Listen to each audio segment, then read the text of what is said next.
शांति का प्रतीक कहे जाने वाला कबूतर क्या कभी कोई एक गंभीर बीमारी दे सकता है? क्या कभी आपने सोचा है? जी हाँ, कबूतर के पंख और बीट से एक बहुत ही खतरनाक बीमारी फैल रही है जिसका नाम है एक्यूट हाइपर सेंसिटिविटी न्यूमोनाइटिस। बता दें कि जो इस संक्रमण है, जो ये कबूतर के पंख होते हैं और बीट होती है, उससे फैलता है। ये संक्रमण फेफड़ों में फैलता है। हमने डॉक्टर से भी बात की, उन्होंने भी यही कहा कि जो कबूतर की बीट और पंख होते हैं उसी से ये बीमारी फैलती है। डॉक्टर्स का कहना है कि जो कबूतर की बीट होती है वो सूख कर पाउडर के रूप में बदल जाती है, जिससे कि वो हवा में उड़कर जो इंसान के फेफड़े होते हैं, सांस जैसे जब इंसान सांस लेता है तो उसके फेफड़ों में वो जाकर उसको इफेक्ट करती है।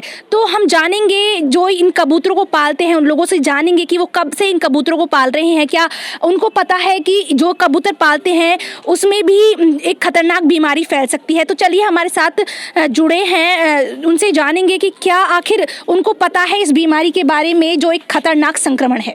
ये आप जो कबूतर पाल रहे हैं कब से पाल रहे हैं? ये आप मैम 8-9 साल हो गए मुझे पालते। कितने कबूतर हैं आपके पास? ये मैम 15-16 कबूतर हैं। फिलहाल मेरे पास थे 20-25 थे, कुछ बीमारी से मर गए और कुछ मैम इसमें थोड़ा बहुत लकवा की बीमारी हो गई थी, वो आती है थोड़ी बहुत, उससे मर गए। कुछ गर्मी से मर गए। क्या आपको पता है जो कबूतर के पंख और बीट होती है उससे खतरनाक बीमारी फैल रही है? जानकारी है इस चीज़ के बारे में? मैम कुछ जानकारी तो नहीं है मैम, फिलहाल तो मेरे सामने कुछ ऐसी बीमारी आई नहीं जो बता सकूं मैम आपको। बताया जा रहा है कि एक संक्रमण है जो फेफड़ों में फैलता है। क्या आपको लगता है कि अगर ऐसी कोई बीमारी है तो आपको इससे खतरा हो सकता है? नहीं मैम, कोई खतरा नहीं है। वैसे भी मैम बहुत सीधा, क्या कहते हैं, पक्षी है ये, और बहुत इतना मान लिए बहुत सीधा है ये। अगर ऐसी कोई बीमारी होती है तो इन फ्यूचर क्या करेंगे आप? मैम जैसे कुछ बीमारी हो गई तो हम सबसे पहले इन कबूतरों को फिर छोड़ना पड़ेगा जैसे भी है, उसके बाद फिर हम धीरे धीरे पूरा वो कर देंगे। तो आपने देखा, जो ये यहाँ पे कबूतर पालने वाले हैं उन्होंने कहा है कि अभी ऐसी तो कोई बीमारी इनको नज़र नहीं आ रही है। अगर इन फ्यूचर कभी ऐसा होता है, कोई ऐसा संक्रमण दिखता है, तो वो साथ ही साथ जो ये कबूतर है इनको छोड़ देंगे और उस बीमारी से अपना बचाव करेंगे।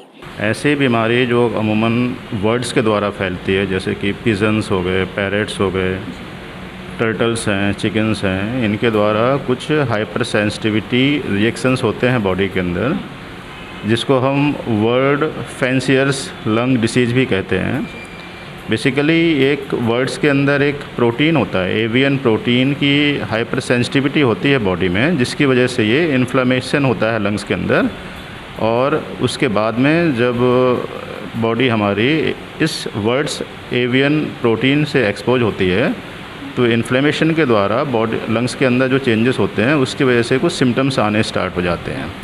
अगर ये चीज़ें बहुत लंबे समय तक रहती हैं या बार बार ये एंटीजन का एक्सपोजर रहता है तो लंग्स कभी कभी हमारे परमानेंट डैमेज हो जाते हैं, जिसको कि हम पल्मोनरी फाइब्रोसिस भी कहते हैं।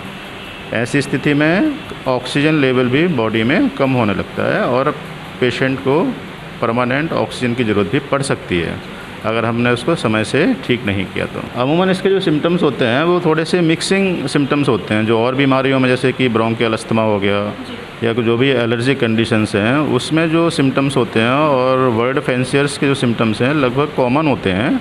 लेकिन अगर किसी के घर में कोई वर्ड्स हैं या कोई फैदरी चीज़ें हैं, जैसे पिलोज़ हैं, कॉटन बेडिंग्स हैं ना, जिसमें फैदर्स हैं, उससे किसी को एलर्जी है, और कोई वर्ड जो पिजन्स हैं और टर्टल्स हैं जैसे बताया ना, चिकन्स वगैरह हैं, अगर उससे किसी को एलर्जी है और उसके बाद से एक्सपोजर होने के बाद में अगर किसी को सिम्टम्स आ रहे हैं तो अमूमन ये मानते हैं कि वो उससे रिलेटेड ही बीमारी होगी।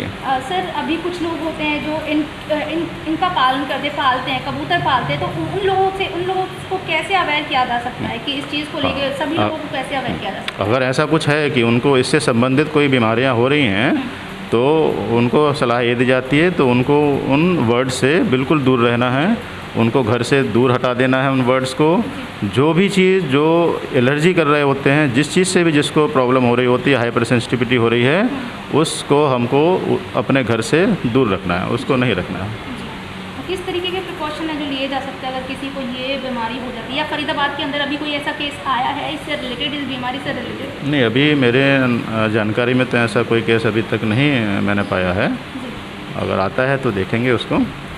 इससे बचाव के लिए वही है कि अगर हमको किसी वर्ड से, किसी फैदर से, किसी कपड़े से, है ना, अगर किसी चीज़ से घर में कई बार जो चीज़ें होती है उससे कई बार एलर्जी होती है, अगर ऐसा है तो हमको वर्ड्स को तुरंत अपने घर से दूर कर देना है, उसको नहीं रखना है। हमारा घर पे अगर किसी चीज़ जैसे वर्ड्स वगैरह जहाँ रखे हैं उसको पूरा हमको साफ़ करना पड़ेगा, पूरा क्लीन करना होगा उसको, है ना। इवन जो फर्नीचर्स हैं, दीवारें हैं, उन सबको अच्छे से साफ़ करने की ज़रूरत पड़ेगी। कई बार अगर बहुत सीवियर केस हो जाते हैं और अगर ये सब साफ़ सफाई करने के बाद भी, वर्ड्स को हटाने के बाद भी अगर प्रॉब्लम नहीं होती है तो कभी कभी सीवियर केसेस में इवन हमको घर को भी चेंज करना पड़ जाता है। क्या ये खतरनाक संक्रमण है अगर आपके हिसाब से कहें? बिल्कुल, अगर ये वैसे तो ट्रीटेबल है ना, इसको हम ठीक कर सकते हैं समय के साथ में अगर हम पहचान लें तो। लेकिन अगर लंबे समय तक रहता है तो बताया कि जैसे कि इसमें एल्वोलाई का इन्फ्लेमेशन होता है जो आगे जाके पल्मोनरी फाइब्रोसिस में भी कन्वर्ट हो सकता है। और एक बार फाइब्रोसिस होने का मतलब है कि परमानेंट डैमेज लंग्स का हो जाता है। तो उससे हमको बेसिकली बचाव करना है कि वो उस स्टेज पे हम ना पहुंच पाए। लोग बच के रहे, ऐसे कुछ सिम्टम्स बिल्कुल बिल्कुल, अगर ऐसे सिम्टम्स रहते हैं तो तुरंत डॉक्टर से कंसल्ट करना चाहिए। घर पे हम सिर्फ ये सोच के चलें कि नहीं ये सिंपल एलर्जी है, सर्दी जुकाम है, उससे ठीक हो जाएगा, तो ऐसा नहीं करना चाहिए।